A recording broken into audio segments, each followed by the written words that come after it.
我怎么睡在温少卿家了？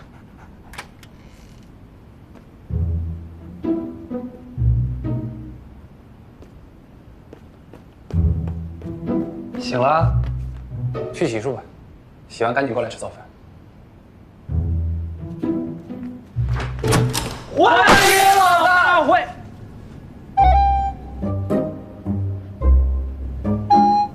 师傅好。童真，你一大早来干嘛？我带着他们欢迎老大复职啊。姐，你不会又哪儿受伤了吧？没有，我早上洗漱的时候发现家里停水了，就来问了问，发现就只有我家里停了。应该是我不小心碰到阀门了，我再回去检查一下。你们找温少卿，他在里面，去吧。哈哈哈哈哈哈哈哈！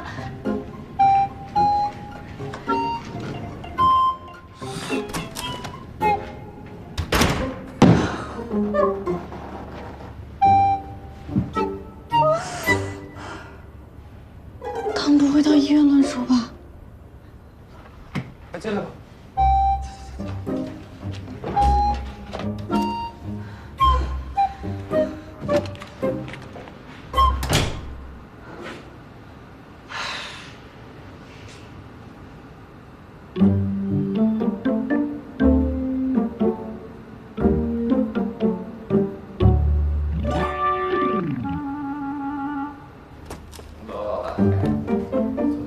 啊，去了。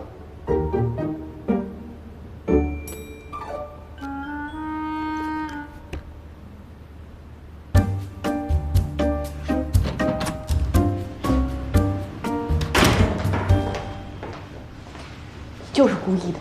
怎么会？他们是来迎接我复职的，我也是才知道。我不信。那你有什么证据证明我是故意的？没有。那不就得了？你平时常说法律遵从谁主张谁举证的原则。我是说过谁主张谁举证，可以有个例外叫举证责任导致。简单来说，就是我怀疑你，如果你拿不出证据来证明不是你干的，那么就推定我的主张是成立的。要不要这么讲理啊？我一向很讲理。讲理也没用，反正大家都看到了，大家都是成年人，他们会理解的。你就是故意，就是故意，就是故意。哎，你冷静点，要不要给你开点氯丙嗪？氯丙嗪是什么？一种镇静药，专门治疗精神分裂和其他精神疾病。你才是神经病呢！神经病和精神病可不是一回事。我没事了，你们继续。我先走了。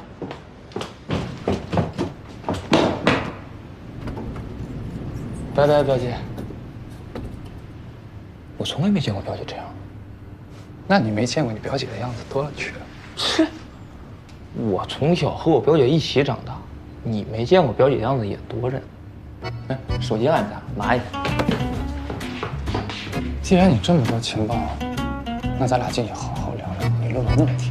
别呀，老头，我还没有事呢。